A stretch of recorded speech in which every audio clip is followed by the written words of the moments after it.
இன்னைக்கு தான் பெண்ணாக உணர்ந்த தருணம். எவ்வளோ சந்தோஷமா இருக்கு. இன்னைக்கு பாப்பா ஸ்கூல்ல வந்து ஆண்டு விழா. சரி ரிலாக்ஸா வந்து காட்டுக்குள்ளேயே இருக்கிறோம். வெளிய போய் மக்களை எல்லாம் பார்த்துட்டு வரலாம் அப்படின்னு சொல்லி கிளம்பியாச்சு. மல்லிகைப்பூ வச்சாவே மனசுக்குள்ள இனம் புரியாத ஒரு சந்தோஷம். அதோட வாசம் வந்து எனக்கு ரொம்ப பிடிக்கும். வருஷம் வருஷம் நான் தான் போவேன். இந்த 2, 3 வருஷம் நினைக்கிறேன் நான் தான் போயிட்டுருக்கேன். இந்த வருஷம் எப்படியும் என் வீட்டுக்காரையும் சேர்த்து கூட்டிட்டு போயிட்டேன். பண்ணையில வந்து கோழி இல்ல. அதனால கொஞ்சம் ஃப்ரீயா தான் இருப்போம் அப்படின்னு சொல்லிட்டு கூட்டிட்டு போயாச்சு. ஏன்னா குழந்தைங்களும் கொஞ்சம் சந்தோஷப்படுவாங்க. இந்த மாதிரி விஷயம்லாம் நான்லாம் ரொம்ப மிஸ் பண்ணியிருக்கேன்.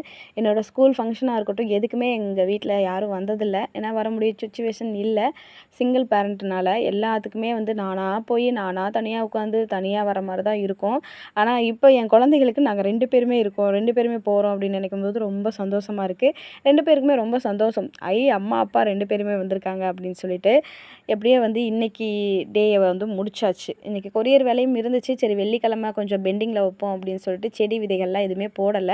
குழந்தைகளுக்காக இன்னைக்கு ஒரு நாள ஒதுக்கி வச்சாச்சு. ஸ்கூல் போய்க்கிட்டு வந்தோனே 2 பேரும் 2 குண்டாவ தூக்கியாச்சு. இது எனக்கு, இது தம்பிக்கு.